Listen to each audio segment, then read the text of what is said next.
What time does 7 o'clock meeting start? 7 o'clock. 7 o'clock. Thank you, Sean. I got a couple things tonight. Walker in Edmonton reached out this week. Brother, we're lifting you up in prayer. And I'm glad you're still tuning in to us. And Aaron up in, what did he tell me where he was again? Yakima. I know you're not watching tonight, but you'll probably be curious and check us out later. So I wanted to shout to you. And Stephen in Philadelphia, Stephan, appreciate you. And Chris in Texas. Somebody's got me on. I'm sorry. Yeah, we got a bunch of tech wizards in here. So we open every session of Position Neutrality with a prayer, and Neil's going to do that for us tonight.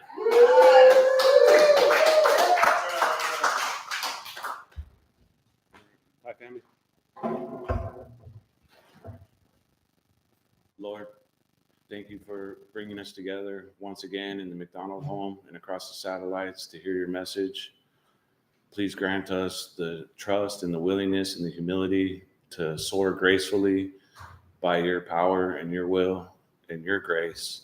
In Jesus' name, amen. Amen. Thank you, Neil. Good job, Neil. Thank you for that. Oh, for those of you that always want to read my T-shirts, it says, never underestimate a McDonald covered by the blood of the Lamb.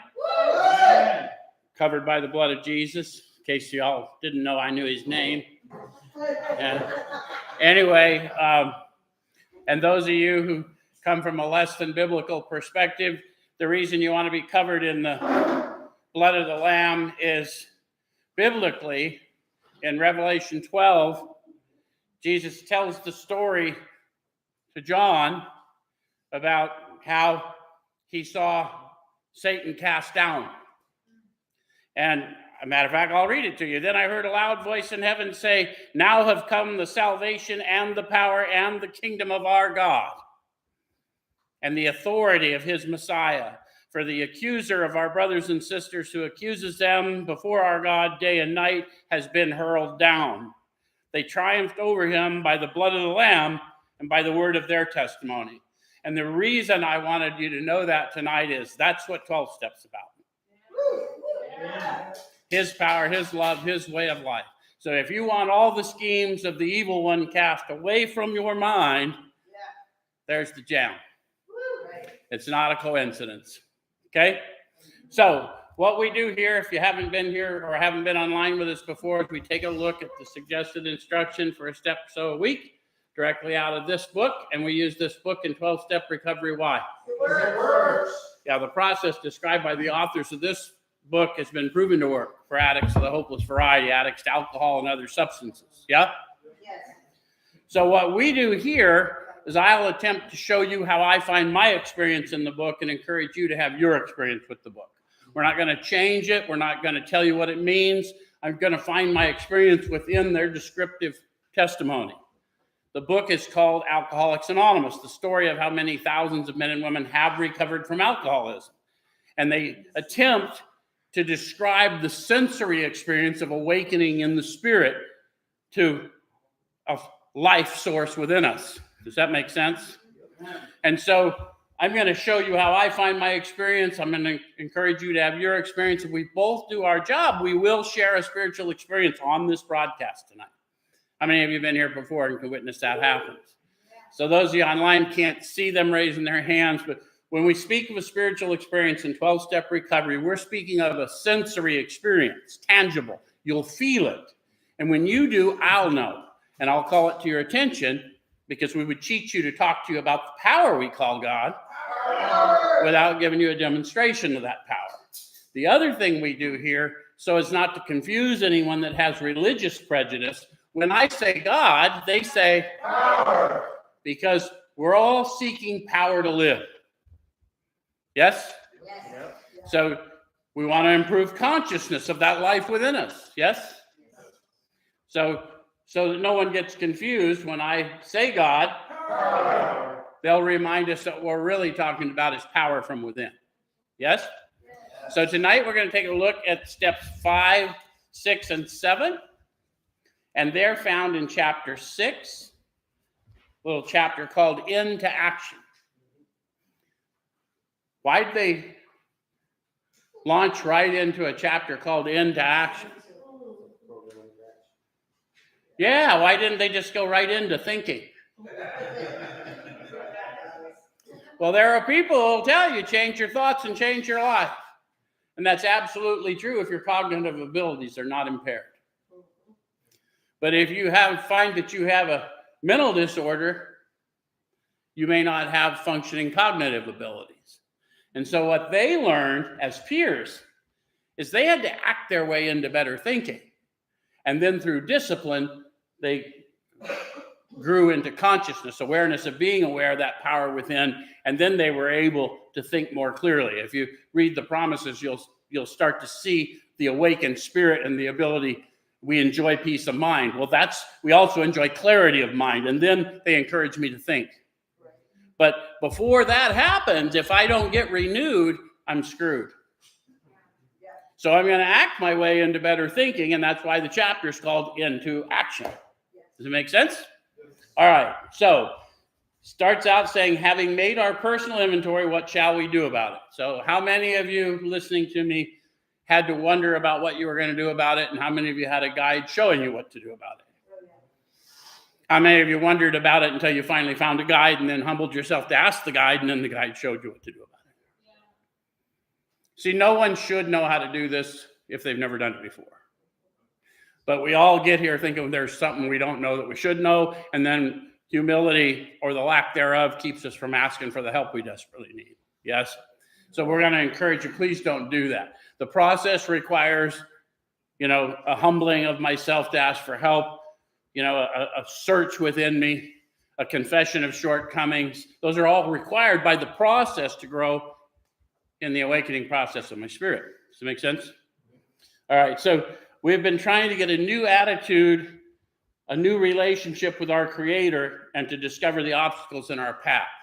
So half the original fellowship were atheists or agnostics in the beginning.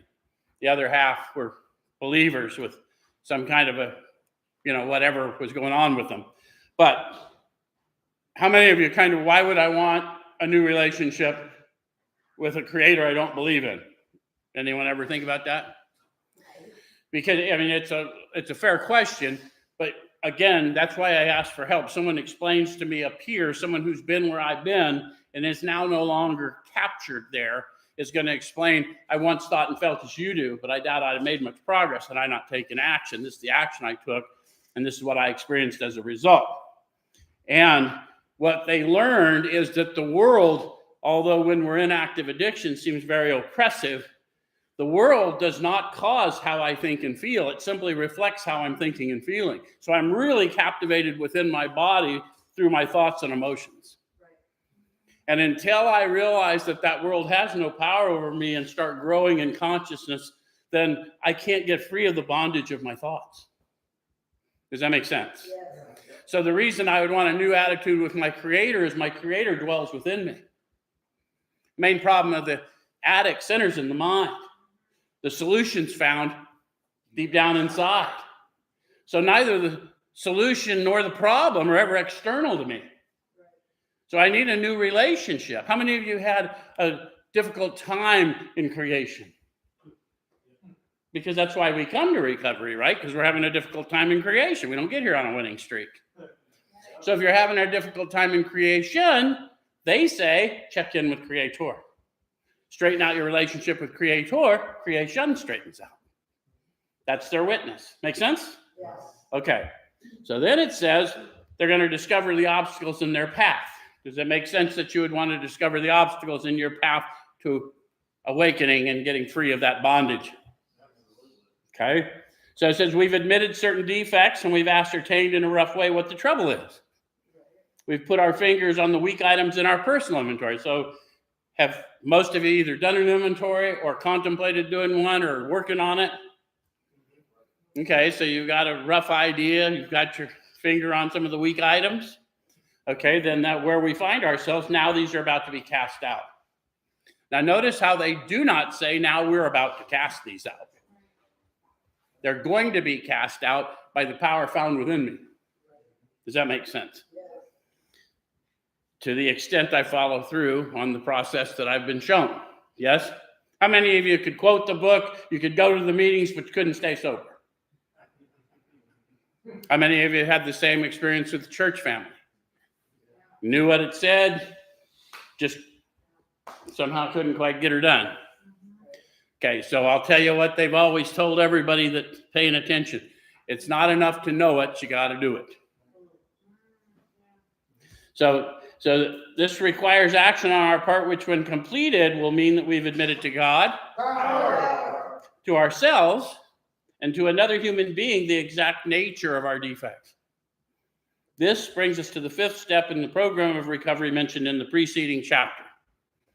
This is perhaps difficult. So the first thing I need to acknowledge for my new man or my new woman is I know you're scared. Are you going to let that fear rob you of the potential that you have for your life? And if you are, there's no shame in our game. Tell us how to make you comfortable until you're ready to proceed, right? Because we're all frightened of processes we don't understand. We're all frightened of what someone will think of us once they find out what we know about ourselves already. I hear people say, oh, I don't want to look inside me. I don't want to find out. Oh, bullshit. You already know what's in there. You don't want anyone else to know. And I get it, right?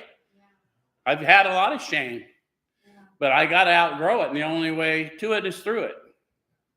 Okay, so it says, especially discussing our defects with another person. We think we've done well enough in admitting these things to ourselves. So they said in a very succinct way what I just spent several sentences telling you, right? Yeah. All right, so there's doubt about that. Why is there doubt about that? Because all of us have done a self-analysis and then gone out and done the same thing. Right. It's real common. You don't get to rooms of recovery without having done that a lot.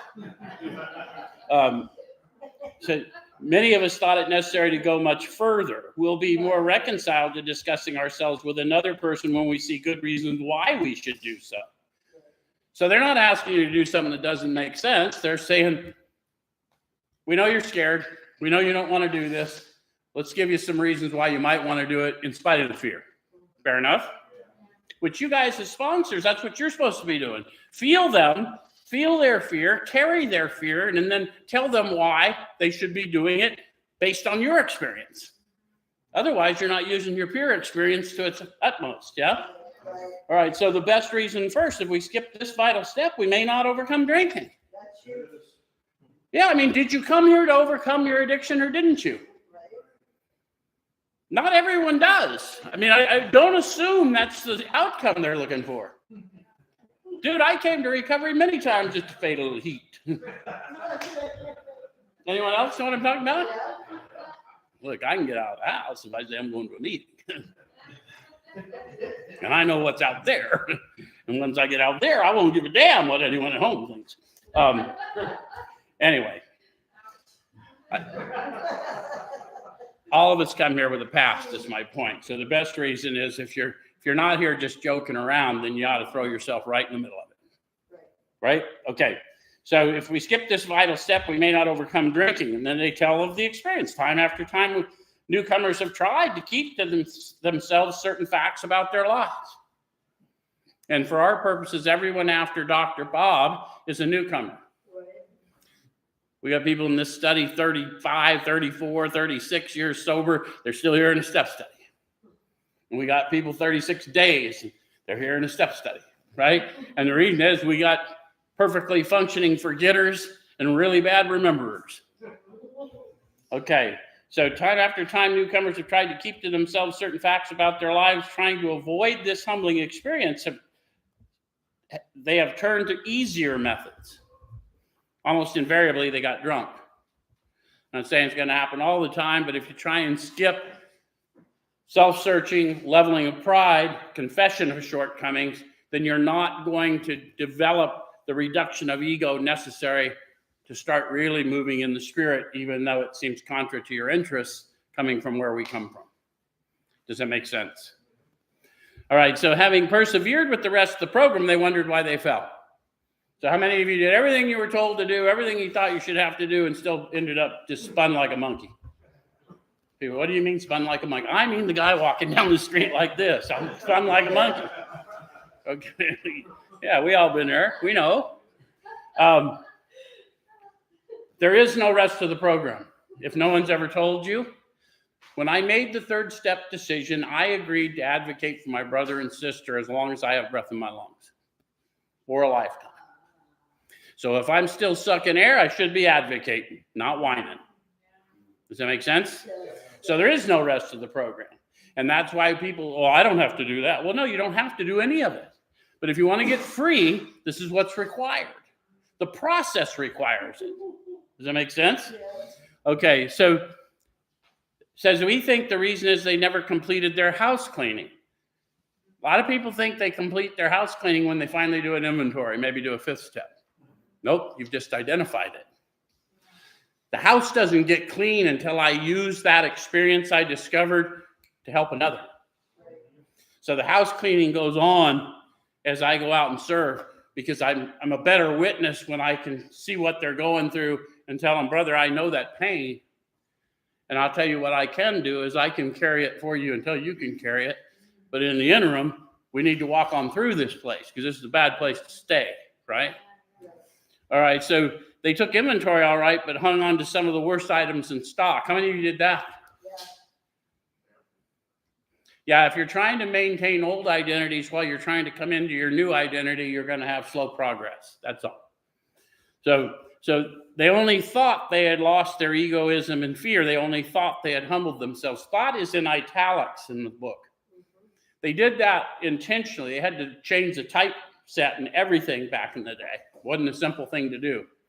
So why would they focus this on my thought about how I only had to humble myself to my satisfaction? Have you ever thought that you'd lost your egoism and fear and then realized that very thought meant you hadn't lost any of your egoism? But it's AA says cunning, baffling, powerful. Biblically, it says that, he's searching around the earth, searching for souls to devour. But it's always going to happen in your thought life, isn't it? So, and if you think yourself humble, I got bad news. You ain't humble if you think yourself humble, right? That's a discovery for others. Okay, so, but they had not learned enough of humility, fearlessness, and honesty in the sense we find it necessary until they told someone else all their life story. So they got all in italics. Why would they do that? Yeah, a lot of people, we don't tell them this in the third step experience. I don't want to give my will to God. Yeah, it doesn't matter. Your will isn't as powerful as you think it is. See, God's will has no opposite. So there's only, in the entire world we all live in, there's God's will and my opposition to it. And I'll lose. Right? So the idea is not to take it from you, but to get you in alignment with it. Grow in alignment with the creator of all that is. And see if your life doesn't improve. Does that make sense? And I haven't told any of my life story because I didn't even begin to live until I started acknowledging the life within me. Does it make sense? All right. So more than most people, the alcoholic leads a double life. Anybody? Yeah. At least one. Where's my meth addicts? At least one. Right? Yeah. He's very much the actor. To the outer world, he presents his stage character. This is the one he likes his fellows to see. So they're talking about a persona. How many of you liked being the tough guy? The smart guy? How many of you got caught between being the bad guy, little baddie, the kind that made everyone cringe a little, but made the girls excited for you? And you also wanted to fit in smart circles. Any of you try that? Yeah. I went to college, and I wanted to be the guy who partied all the time and the guy on the dean's list. Right. Guess what I learned? There's 2 dean's lists. I made it on both of them. Right. One is imminent suspension and expulsion. That's a dean's list. The other one is academic excellence. You know how few people care about your academic excellence when your history is being kicked out of school? This many. Anyway, just a little Anyway, so he wants to enjoy a certain reputation, but knows in his heart he doesn't deserve it. Now they're telling you the sensory experience of the battle within. I want people to think of me this way, but I know I'm not worthy of that. Any of you live in that battle? How many of you have been stuck in that battle?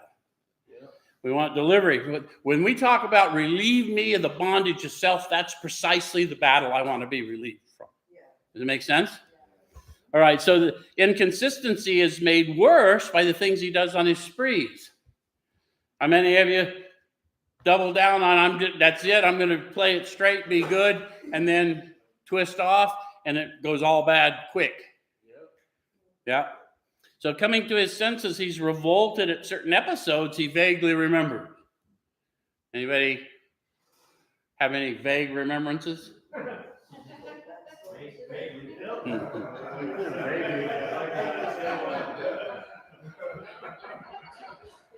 Apparently, there's a number of vague remembrances. So it says these memories are a nightmare. He trembles to think someone might have observed him. As fast as he can, he pushes these memories far inside himself. He hopes they'll never see the light of day. Where'd they tell us the power was found? How many of you relate to the plan of pushing memories of shameful acts deep down inside yourself? Is it any wonder you lost your sense of who you were? It all makes perfect sense, doesn't it? All of a sudden, I don't know who I am anymore. All right, so he's under constant fear and tension. The more I do that, the more I walk burdened, unknowing of my identity, I get angrier and anxiety-filled. Any of you relate to that? Okay, that makes for more drinking. How many of you found that going right back to using would, at least temporarily, change that struggle? All right, so psychologists are inclined to agree with us. How many of you have been to a shrink or two? We don't have very many of our... We usually have a therapist or two in here, but I got a social worker over there. I always forget because he's a convict too, and I don't know.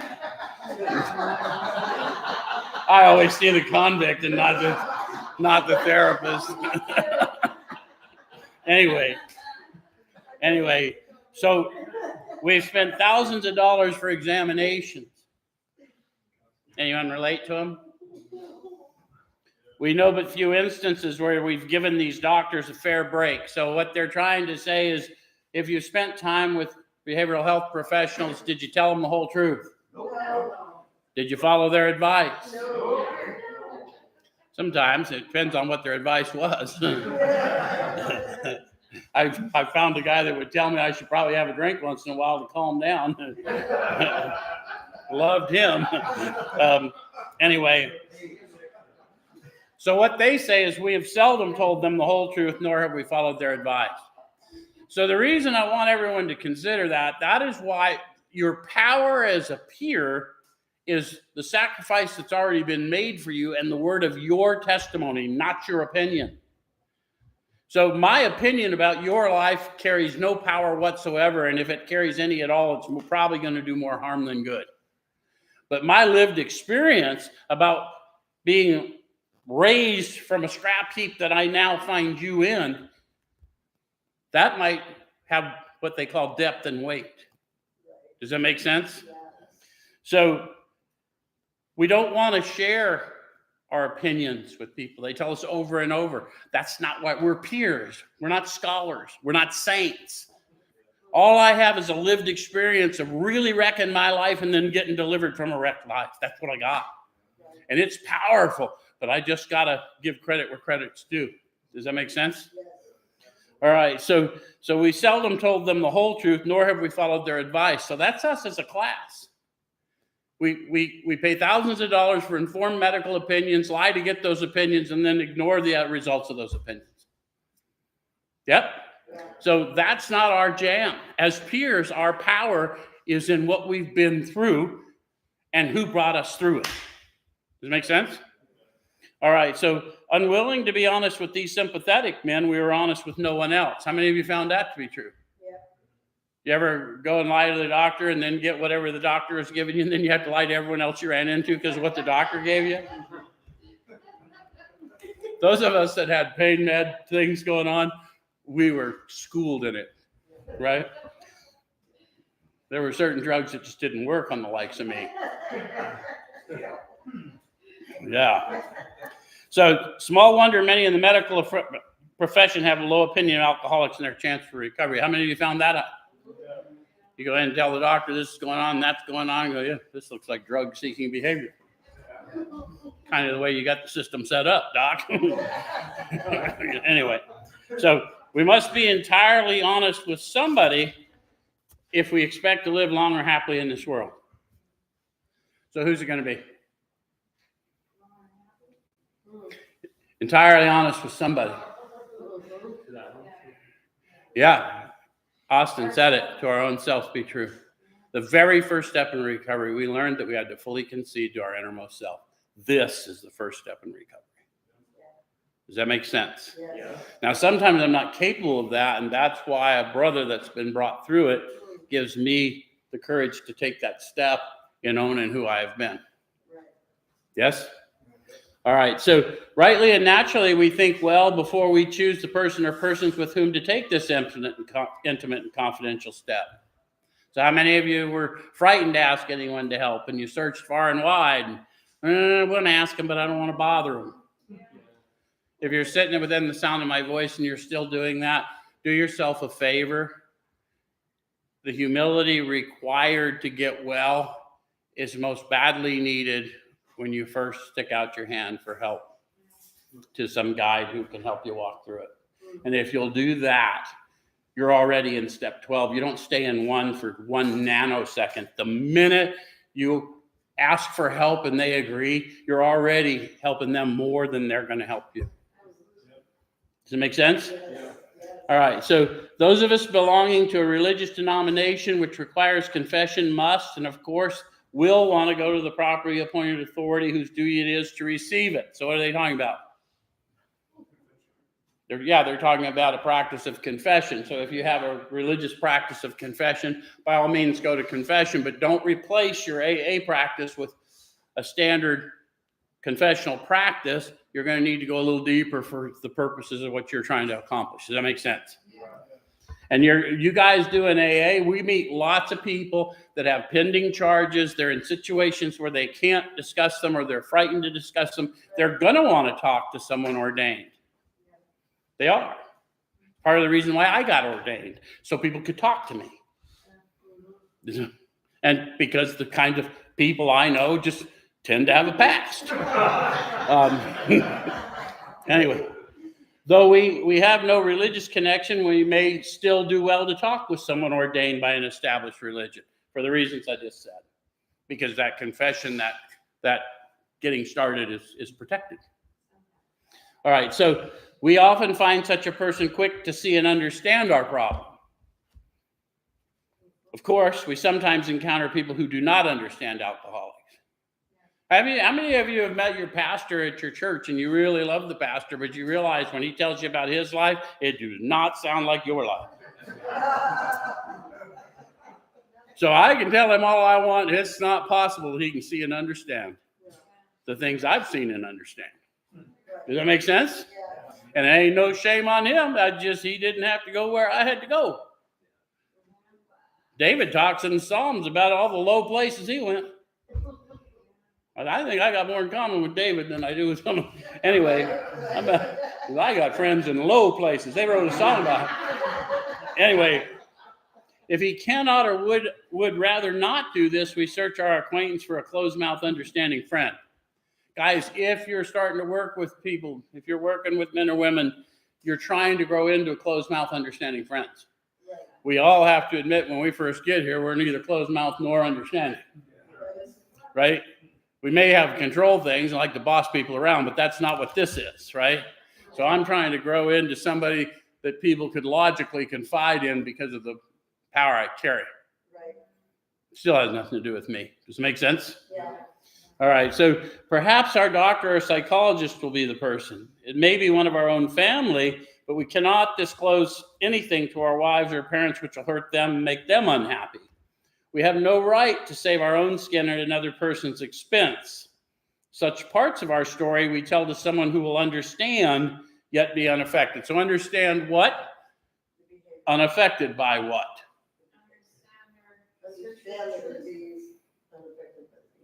Yeah, there's no wrong answers. I'm hearing parts of it from both Denise and Carrie Ann. Understand that they're in their search for the truth. Not my truth, not their truth, the truth. And I understand that the search for the truth can have some messiness in it. Yes? And I'm unaffected by that messiness because I know the one who's pulling them out of it. Does that make sense? And if I can't do that, I need to be honest and recuse myself. That's all they're saying. And I know people that have certain ideas about certain people or certain crimes or whatever, and they literally can't do it. Fine, don't do it. Just don't set yourself up in that and then be judgmental. That's not what we need. Right? All right, so the rule is we must be hard on ourselves, but always consider of others. They're talking to you sponsors. The other person isn't even capable of being hard on themselves yet. They've written this book for people who have already awakened, and they're describing what it is to awaken. And so I've got to be honest with myself about what I'm going through. I'm going to carry some of their pain because they can't. You know how you know you're carrying their pain when they can't? Because they're smiling, because that's their mask, and they're talking about some horrific part of their life, and you can't control the tears running down your cheeks. And that's when you know you're carrying their burdens, which Galatians suggests we carry our brother's burdens. Does that make sense? Yeah. It's not some metaphysical concept. It's a sensory, tangible experience. Does that make sense? Yes. All right. So notwithstanding the great necessity for discussing ourselves with someone, it may be that one is so situated there is no suitable person available. So do you think that's true in Phoenix, Arizona today? We chuckle, but it might be, right? Because they may be that frightened. And it's always about them. So there's probably a suitable person available, but they can't see them. Does that make sense? So at that point, you're empowered to open their eyes. Not these, their spiritual eyes. But you're not going to do that through confrontation. Does that make sense? The guy who took me through the steps asked me after we got through the inventory and through all of this and was getting ready to launch me. This all happened the day after I got out of detox now. So you got to understand, I wasn't feeling good. And he said, when I got through with all this, he said, how do you feel? I said, well, to be honest, I don't feel safe. And he says, Joey, if you don't feel safe, you're not safe. He knew this. It doesn't matter whether I was safe or not. If I don't feel safe, I'm going to do something to change the way I feel. Right. And I had no skills at that point. So the only thing calling me was the demons that had me. Does that make sense? Okay, so that's at the point, okay, if you don't feel safe, you're not safe. So what are you ready to do next? Does that make sense? Okay, so if that is so, this step may be postponed, only, however, if we hold ourselves in complete readiness to go through it at the first opportunity. So maybe you're in county lockup and you can't put anything away. And so you don't want a written record of anything you're about to disclose. Fine, it's not appropriate to do that, right? You don't want that. That's just going to cause more problems. So what we want to do is look honestly to myself. I'm ready to go through with it when it is safe. Does it make sense? Yeah. And those of you that are blessed enough to be with people in those situations, understand you've probably been where they've been. You've been afraid of those very same things, and you can tell them, look, man, it'll sit. It's going to be uncomfortable, but we'll get you when you get out, or we'll find another way to get her done. Yep. Sometimes you can't sit in it, guys. That's all I'm trying to say. Sometimes you can't sit in it. So don't be afraid to change the process. Don't create a written record if it's not safe to create a written record, but they need to unburden themselves. Okay. All right, so we say this because we're very anxious that we talk to the right person. It's important that he be able to keep a confidence, that he fully understand and approve what we're driving at, and he will not try and change our plan. So again, a job description for those of you now that are sponsoring people. So high calling, you're going to keep a confidence that you understand and approve what they're driving at. What are they driving at? Their search for the truth, not their truth, not your truth, the truth. Yes? And I'm not going to try and change their plan.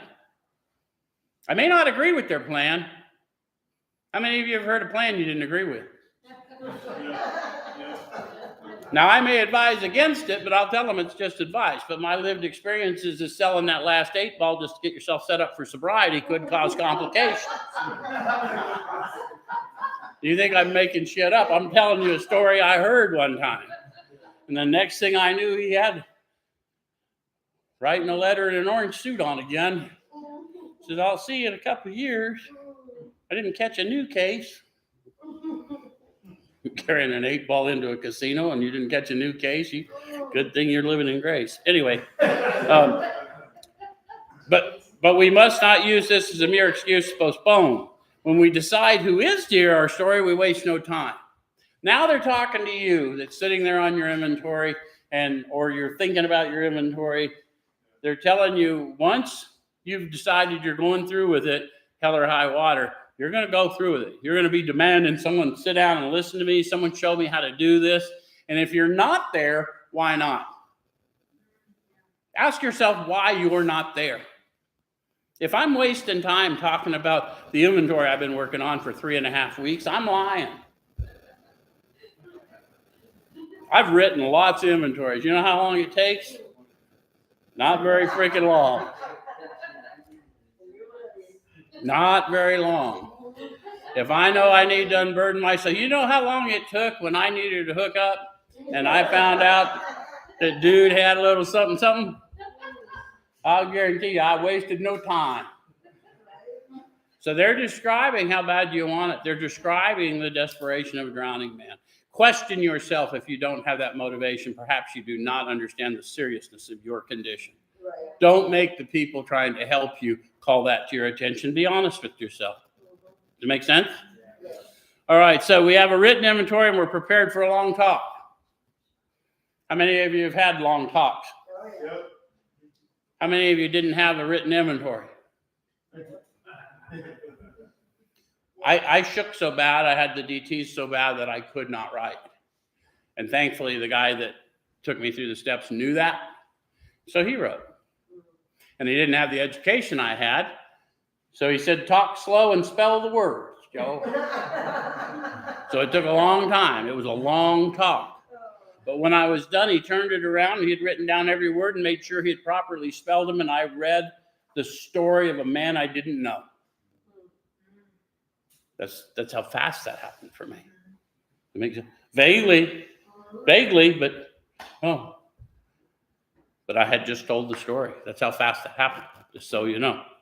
So we explained to our partner what we are about to do and why we have to do it. Guys, you're going to find that your people that you're taking on new aren't going to know what they're about to do or why they have to do it. That's up to you to do that. Remember, I'm doing this 12-step for my spiritual awakening, not yours. That's above my pay grade. Does that make sense? Yeah. So the reason I'm about to carry your burdens till you can start to carry them, and I'm going to help you sort out the ones we should let down together. And then I'm going to help you map out a process where you can let them all down so that at the end of this process, you indeed are free. Does it make sense? Yeah. All right. So, and then it says, and he should realize that we're engaged upon a life and death errand. They may not know that. So you doing this, because we make light of the condition we're in when we're in active addiction, don't we? But those of us that have been at this a while and have attended enough funerals and see what really happens and realize how close all of us should have been, we can be pretty powerful witnesses to, dude, I once thought and felt as you do, but I doubt I'd have made much progress had I not taken action, right? Okay, so most people approached in this way will be glad to help. They'll be honored by our confidence. So now they got instructions for us. We pocket our pride and go to it. Go to what? Get that inventory and start telling somebody about what we've discovered. Yep. Illuminating every twist of character, every dark cranny of the past. Which ones? Yeah, even that one thing you don't think matters. Okay. Well, because if you've done this process very much, number one, if you've done it yourself, you know that you've got all the, I don't really want to say that. How do I spin this? Well, maybe I don't say that. I'll say this differently. Right? But the person taking us through it, if they're awake in the spirit, they're going to know anyway. So I'm not lying to them. I'm lying to me. Right. That's how I got in this pickle. So I always tell you, you can't lie to me without my permission. Right? So it says, once we have taken this step, withholding nothing, we are delighted. So they're talking about a sensory experience. Now, delight may not be giddy. It may be just feeling unburdened. You may feel very tired and yet emotionally stimulated, joyful. You may feel, but you will. That's the experience of everyone. And even if you're too dead in the spirit to know it, the guy taking you through it will know. Which is why you can't lie to them, because the minute you unburden, there's going to be a flow in the spirit through both of you, and they're going to know. The one thing I have always known is when you were holding my hip. And I got to do this so I get a bump in the spirit. So if you ain't going to get truthful, I ain't getting my bump. You know what I'm saying? So we're going to have a talk. My sponsor just looked at me and said, what are you holding back? And I'm sitting there thinking, what the fuck? How did he know? The very thing I'm telling you. He knew, and the minute I puked it out, it was electric. So anyway, the big old boy from Texas, and probably dumb enough to chew rocks, but I didn't want to make him mad because he was dumb enough to chew rocks and he was big. Anyway, it says we can look the world in the eye. We can be alone at perfect peace and ease. Guys, always call to the attention of your guy that when you finish a fifth step, this very page, make them open it and read about it and have them describe to you right then how they're feeling. Because when they can find themselves in here, guess what path they're on? Yeah. Rarely have we seen a person fail who's thoroughly followed our path. The path is the power. When they feel the power and they see this is the effect of the power, then they know they're on their way. Right? Yeah. All right. So our fears fall from us. How many of you had that experience in a fifth step? Yep. We begin to feel the nearness of our Creator. See what they're describing there? People read right past that. What do they mean when they say feel the nearness? The Creator dwells within us. Yeah. You feel that flow of the Spirit. You'll hear people talk about the God bumps. You'll try to, ooh, look at this. Look what I've been in rooms where the whole room was lit up. People walking in didn't even know what we were doing, got hit by it. The atmospherics literally changed in the whole room. That's what it is to feel the nearness. And if it's not tangible and it's not sensory, that ain't it. Does that make sense? Okay, so we may have had certain spiritual beliefs, but now we begin to have a spiritual experience. My beliefs may have been useful and comforting, but they didn't get me straightened out. But now that I'm awakening in the spirit and having my experience, I'm coming to believe that I can live differently. Does that make sense? The feeling that the drink problem has disappeared will often come strongly. How many of you got a sense of relief? Wow, I got through that. I don't know what's different, but something's different. Yeah. It's also a warning. If you stop there, you'll go right back in consciousness. A lot of people will just get to here and they won't go out and start prosecuting their amends, and they won't ever go take other people through the steps, and they'll lose consciousness of who they are. Right? Because it is the word of my testimony, properly armed with the facts about myself, that's going to cast down the schemes of the evil in the rest of my life. Does it make sense? So we feel we're on the broad highway walking hand in hand with the spirit of the universe. That sounds kind of a weird metaphor, but it almost sounds like an episode of Glee, doesn't it? but what we're talking about, we're not walking on tightropes anymore, right? Okay, So you're still laughing at that, huh? All right, I should be careful. I don't always know my audience. I try not to offend too many people at any given time. Returning home, we find a place where we can be quiet for an hour. That's pretty specific. Yeah. So you're going to return to a quiet place. You're going to contemplate what you've done. Does that make sense? Carefully reviewing what we've done. What have we done? I've made an inventory and I've gone over it with another man and I've had my encounter with God, right? Step 5, with power, right? I've had my encounter with power. That's the point of reading the promise, right? Okay. So then it says, we thank God from the bottom of our heart that we know him better. For many of us, that's the first honest prayer we ever said, because now we know we're speaking to power within us. Yes. Does that make sense? Yeah. So it's so important not to let people skip it, don't let people deceive you. You know, it isn't about a group of drunks. It's not about a doorknob. This is sensory power from within, dwelling in every man, woman, and child. And if we don't awaken that in you, you're going to die a horrible death if you found your way to recovery. Right. Does that make sense? Yes. So deceiving you because it sounds cool is just cowardice. I'm going to tell you the truth, and then you can do with it what you want. I've had pastors tell me, I don't know what you're talking about. I go, well, you better tell your arm. Your hair's standing all the way up. You do know what I'm talking about. You also know it ain't me talking. Right? All right. So I can thank him that I know him better, because through all of that and through all of my fears, there he is. Think about that.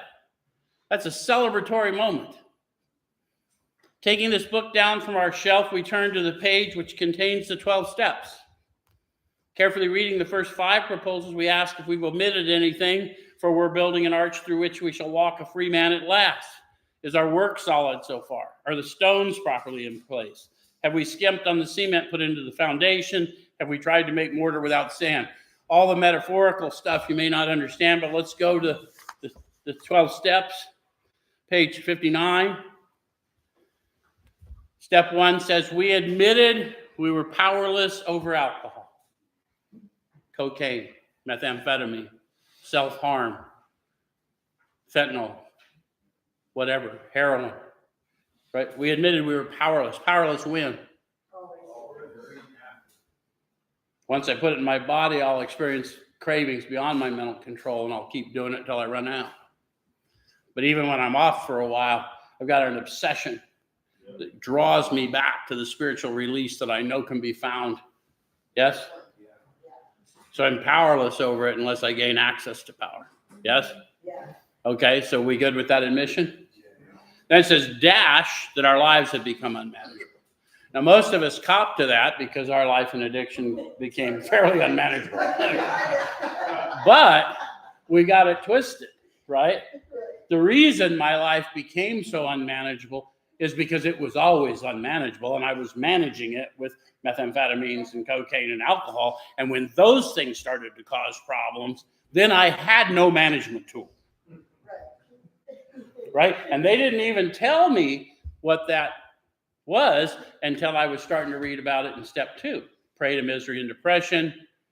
Yes, those types of things.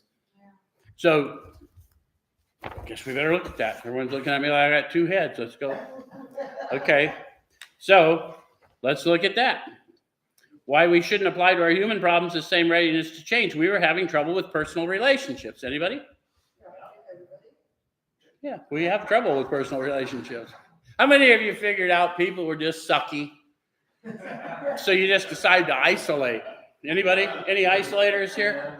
How many all by yourself still had trouble with personal relationships? That's when you learn the problem's really in the mind.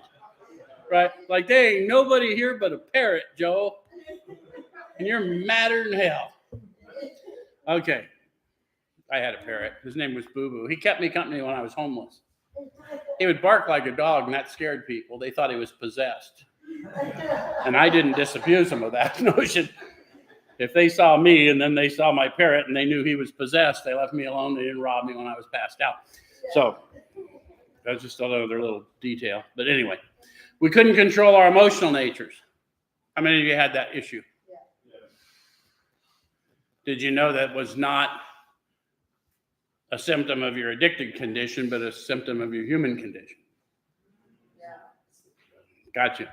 And then it says we couldn't control our emotional natures. We were prey to misery and depression. We couldn't make a living. And they're not saying you couldn't work. Most of us could work, but we couldn't stay working, right? We'd blow up or whatever, right? Most of us are pretty good hustling. We had a feeling of uselessness. Anybody? Yeah. We were full of fear. We were unhappy.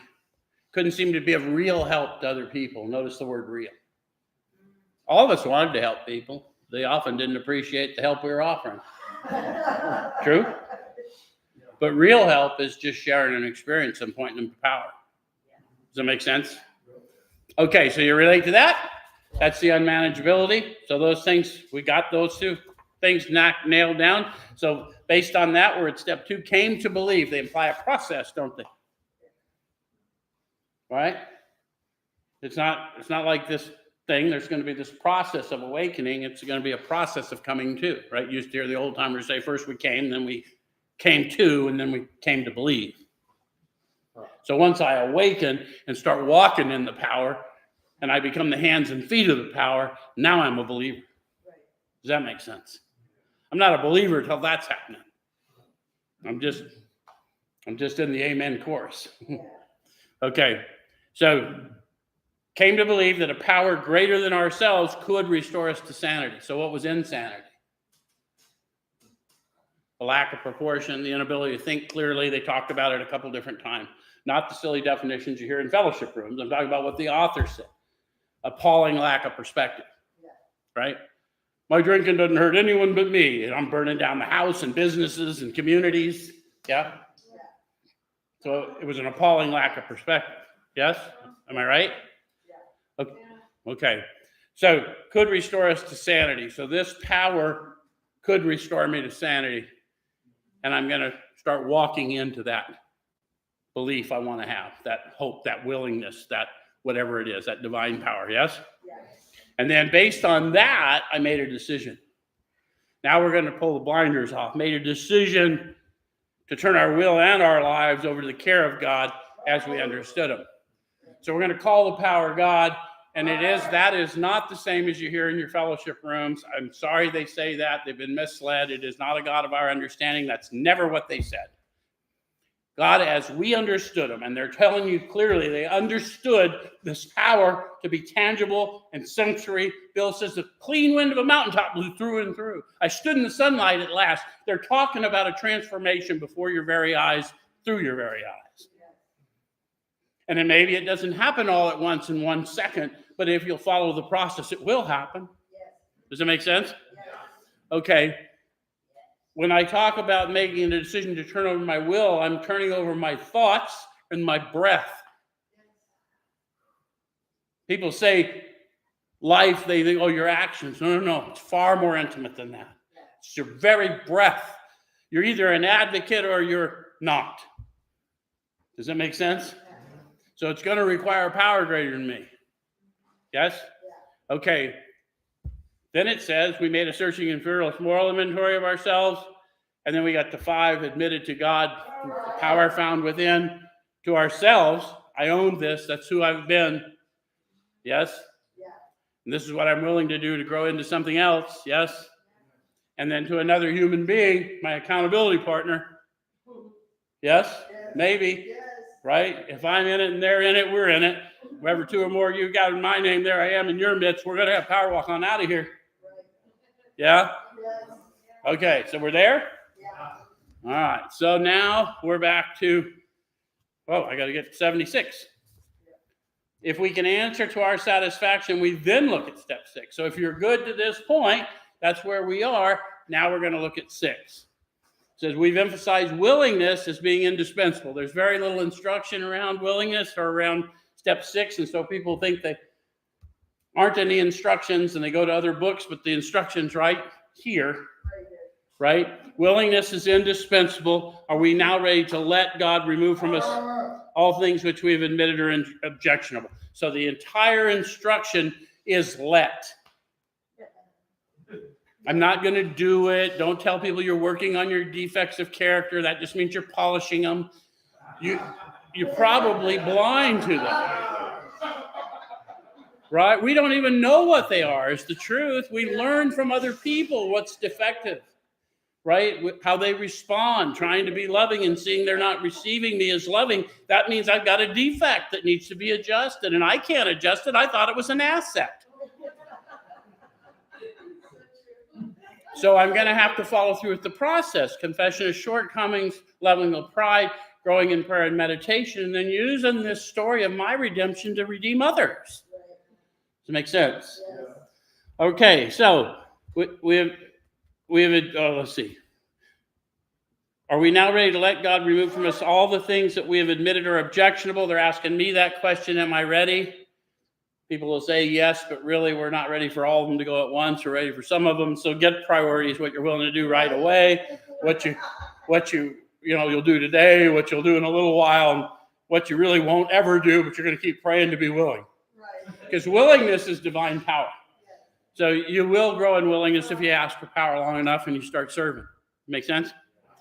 So it says, can he now take all of them, every one? So they really want me to double down. I'm in it.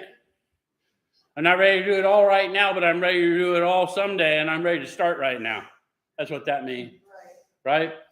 All right. So if we still cling to something we will not let go, we ask God to help us be willing. I'm not making this up, guys. Don't shame people for lacking willingness. It's your job to give them an incentive to have willingness. Willingness is divine power. I understand they aren't behaving in logical ways for people looking for help. It's because they don't think they're worthy of help. And so it's my job to let them know, regardless of what you're thinking about yourself, me and the guy I serve love you. And you are worthy. All right. So when ready, we say something like this. My Creator, I'm now willing that you should have all of me, good and bad. I pray that you now remove from me every single defect of character which stands in the way of my usefulness to you and my fellows. Grant me strength as I go out from here to do your bidding. Amen. I called your attention many years ago. Some drunk put an amen on the bottom of the third step prayer and said, here's the third step prayer. There is no amen at the bottom of the third step if you'll read it in your book. And there's a reason, because the third step prayer is only half the prayer. I said, I'm ready to start, but I don't have my eyes open. Now, at this point, my eyes are open and I know what the path looks like. I've fully counted the cost. Now, I'm going to need power. So I need that agreement. Does that make sense? Yes. Take your 7 steps seriously, because once you start walking in it, even when you fall short, it's going to be a lot less fun than it used to be. Make sense? Yeah. That's it. See you next week.